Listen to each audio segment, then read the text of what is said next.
여러분 우리는 살아가면서 늘 어떤 자격과 또 조건을 갖추고 준비할 것을 요구받을 때가 참 많이 있습니다. 뭐 결혼할 때 배우자를 찾을 때도 뭐 여러 가지 조건을 내세울 때도 있고요. 또 회사에서 나를 고용해 줄 만한 여러 스펙들을 내가 준비했는가, 내가 그 조건을 잘 갖췄는가 이런 것들을 생각할 때가 많이 있죠. 그래서 어느 정도 물론 이 자격과 요건 뭐 이런 것들을 준비하는 것 자체가 뭐 나쁘다거나 필요 없다거나 뭐 그렇게 말을 할 수는 없겠습니다.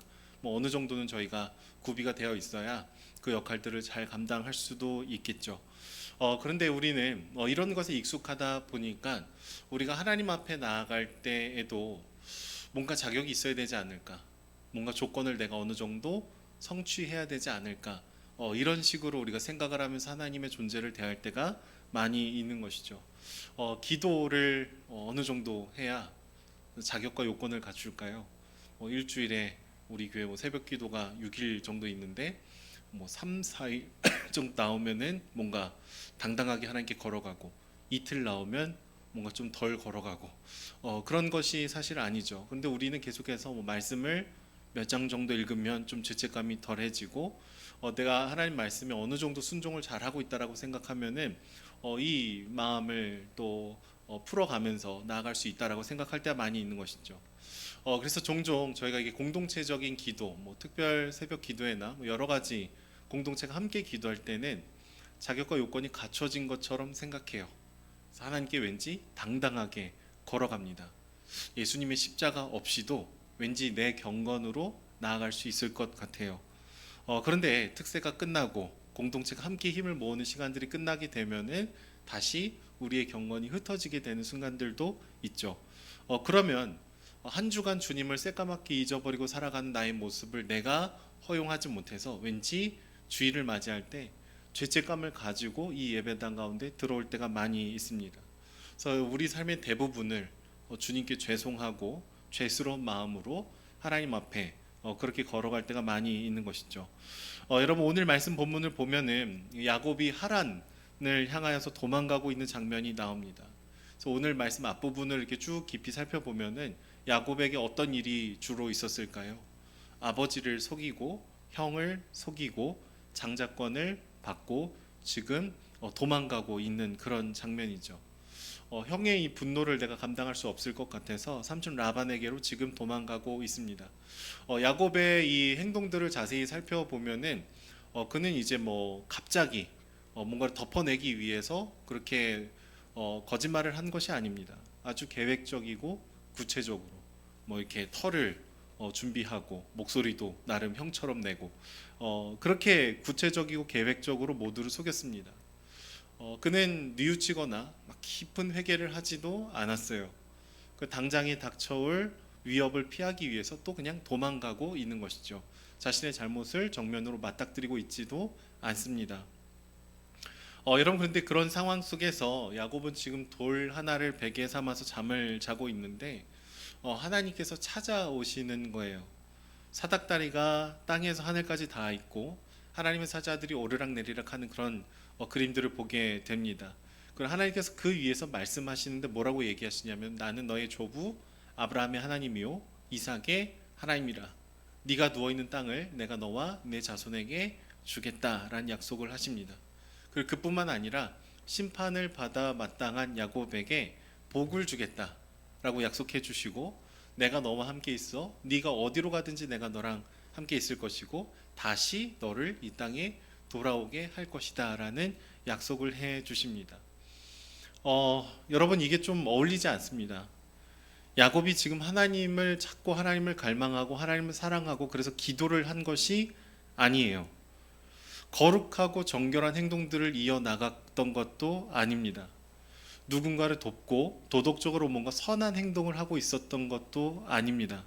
그는 속이는 자였어요.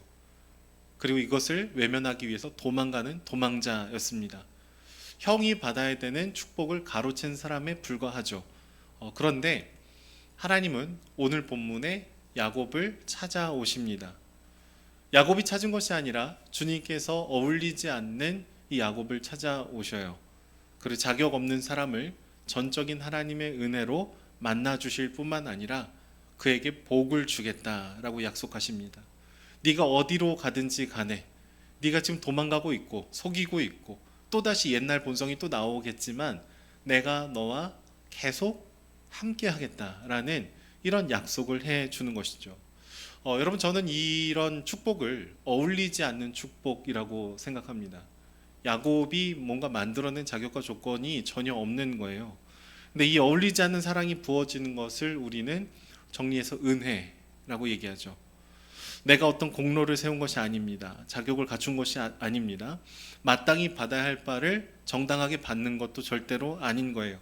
그냥 하나님 편에서 이해되지 않는 사랑을 우리에게 계속해서 부어주고 계시더라라는 것이죠. 여러분, 오늘 본문의 야곱은요, 이 하나님의 무조건적인 사랑과 은혜를 경험했음에도 불구하고 우리가 읽진 않았지만 20절, 21절 말씀에 어떤 조건을 내겁니다. 하나님께서 약속해 주시면은 그냥 감사합니다. 내가 주님 위해서 열심히 살겠습니다. 그러면 좀 더 괜찮을 텐데 그는 이렇게 얘기해요. 하나님이 나와 함께 계셔서 내가 가는 이 길에 나를 지켜주시고 먹을 떡과 입을 옷을 주시고 내가 평안히 아버지 집으로 다시 돌아오게 해주시면 그제서야 여호와는 나의 하나님이 되실 것입니다 라는 여러 조건을 전제한 순종을 얘기해요. 그러니까 되게 이상한 거죠. 하나님은 무조건적인 사랑으로 지금 다가오셨어요.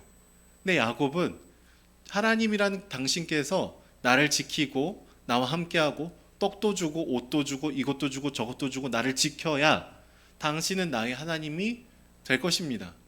그러니까 굉장히 이 은혜를 은혜답게 받아들이지 못하고 있는 것이죠. 왜 그럴까요? 여러분, 그는요 남을 속이는 자였습니다. 누군가를 쉽게 믿지 못하는 사람이에요. 왜요? 다 자기 같을 줄 알아서 속이고 빼앗고 도망가고 이게 그 사람의 삶의 방식이었거든요. 근데 이해되지 않는 사랑으로 찾아오신 하나님의 존재를 그냥 그대로 받아들이지 못하는 것이죠.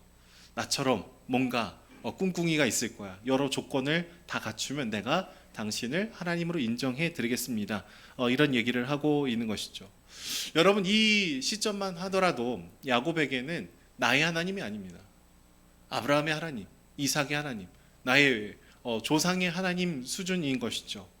근데 나중에 창세기 말씀이 쭉 진행되다 보면은 야복 강가에서 야곱이 하나님을 다시 한번 깊이 만나게 되죠. 그때 주님께서 어떤 일을 행하십니까? 이름을 바꿔주세요. 속이는 자였던 야곱의 이름을 이스라엘이라는 이름으로 바꿔주시죠.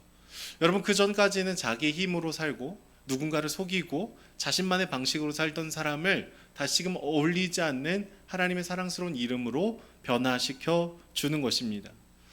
그리고 나서 창세기 33장에 가서 보면은 제단을 쌓고 엘헬로헤 이스라엘이라고 그 제단을 이름을 불러요. 이 제단의 이름은 뭘까요? 하나님은 이스라엘의 하나님입니다. 야곱의 고백이 조금 바뀌기 시작했어요. 그냥 조상의 하나님 이 정도 얘기하다가 당신은 나의 하나님입니다. 이런 고백으로 조금씩 바뀌는 것이죠. 자신의 새 이름을 넣고 당신은 나의 주님입니다 라는 고백을 하고 있어요. 그런데 이 고백에는요 조건이 사라집니다. 어떤 것을 해주면 나의 주님이십니다 이런 고백을 하지 않아요. 무조건적인 하나님의 사랑을 그대로 받고 그대로 누리고 나도 그런 고백을 하고 있는 것이죠. 더 나아가서 창세기 35장의 말씀을 보시면 오늘 우리가 본 본문의 장소적 배경에 다시 옵니다. 베델에 다시 와요. 그 다음에 이 야곱이 이 베델을 다시 어떤 이름으로 명명하냐면 엘 베델이라고 얘기합니다. 베델이 엘 베델로 왜 바뀌었을까요? 베델은 하나님의 집이에요. 벳이 집이고 엘이 하나님입니다. 엘 베델은 하나님의 집에 계신 하나님이라는 존재를 의미합니다. 그러니까 예전에도 여기서 하나님께서 나와 함께 하셨다는 것을 알았는데 지금 다시 여기 와보니 하나님의 집에 계신 하나님을 내가 더 인격적으로 한 단계 알아가고 한 단계 더 깊이 그 관계를 맺으면서 살아가게 되었습니다라는 고백을 하고 있는 것이죠. 여러분, 야곱의 인생을 보면 하나님께서 계속해서 야곱을 향해서 전진해 오시는 것을 볼 수 있습니다. 자격이 없는데도 계속 마음의 문을 놓고 하시고 찾아오시고 꿈에 나타나시고 야복강에 찾아오시고 계속해서 주님께서 야곱을 찾아 헤매고 계시는 것이죠. 자격도 조건도 없는 죄인인 야곱을 계속해서 만나 주시는 것은 전적인 하나님의 은혜입니다. 속이고 도망가고 이중적인 그였음에도 불구하고 하나님은 계속해서 시간을 허용해 주고 계신 것이죠. 그래서 시간을 이렇게 길게 보면은 야곱은 점점점 마음을 열기 시작해요. 하나님을 나의 주인으로 고백을 하게 되는 것이죠. 여러분의 인생 가운데 주님은 어떻게 찾아오셨습니까? 저는 우리가 어떤 의미에서 모두가 다 야곱이다라고 생각이 듭니다. 우리가 신앙생활을 얼마나 길게 했고, 우리가 남들보다 얼마나 더 기도를 많이 하고, 우리가 남들보다 얼마나 더 말씀을 더 읽는다 할지라도 우리의 삶의 전체를 보면은 우리는 늘 야곱에 가까운 사람입니다. 우리 마음이 두 갈래 세 갈래로 나눠질 때가 있고, 사실 우리 마음이 그때그때 다를 때도 있고, 내가 어떤 자격과 조건을 늘 성실하게 맞춰서 그래서 주님께서 나를 사랑하시는 것이 아니라 우리는 다 속이는 자고 다 죄인이고 다 그때그때 다른 존재이지만 하나님께서 우리를 계속해서 찾아오신다라는 것이죠. 저는 저와 여러분들이 오늘 이 밤에 우리가 뭔가를 잘해서가 아니라 나의 정말 연약함이 드러나는 그 순간에 오히려 나를 끊임없이 찾아오시고 내 이름을 불러주시고 나의 수치스러운 이름을 가려주시고 여전히 내 사랑하는 아들이요 딸이라고 얘기해 주시는 이 하나님의 은혜에 반응하고 감격하는 저와 여러분들이 되기를 소망합니다. 어제보다 오늘 더 주님을 사랑하는 그 발걸음이 있었으면 좋겠어요. 야곱을 보십시오. 야곱은 정말 황폐한 마음을 갖고 있었던 사람인데 점점점 하나님을 경험하고 더 알아가고 그분을 인격적으로 마주하게 되는 것이죠. 여러분들의 하나님과의 관계가 어떠신지 잘 모르겠어요. 근데 하나님과 나와의 관계가 더 깊어지고 있는지, 내가 그분을 더 사랑해 가고 있는지, 어제보다 오늘도 주님을 깊이 만나고 싶어하는 그 갈망이 있는지 다시 그것을 소망하고 우리를 오늘 이 밤에도 찾아오시는 주님을 깊이 만나는 시간이 되시기를 축복합니다.